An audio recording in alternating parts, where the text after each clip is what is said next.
quoi? De la géographie. Nous sommes à l'heure de la mondialisation, à une époque où les sublimes images aériennes d'un Yann Arthus Bertrand sont accessibles d'un clic et où l'internaute peut zoomer sur n'importe quel point du globe. Bref, on voit tout de suite, mais on ne comprend pas forcément grand-chose. Le monde paraît lisse, petit et sans mystère. En réalité, il demeure vaste et complexe. La Terre reste difficilement compréhensible sans la connaissance des règles qui organisent l'espace, le relief, le climat. Par exemple, qui se souvient de cette loi géographique qui veut qu'en s'élevant de 500 mètres au-dessus du niveau de la mer, on se rapproche d'1 kilomètre du pôle en termes de température? Être à plus de 3000 mètres sur un sommet des Alpes, c'est donc faire l'expérience d'un climat polaire. Ces règles sont celles de la géographie physique.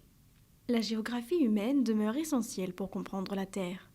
Atterrir en République dominicaine, c'est se poser sur une carte postale.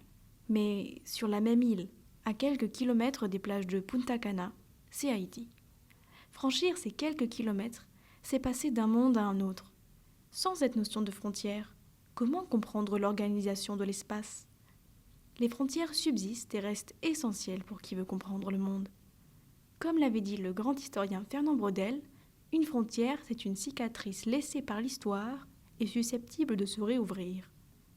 Nous allons donc, au cours de ces séances, tenter d'expliquer les frontières humaines et les frontières physiques qui structurent et expliquent notre Terre.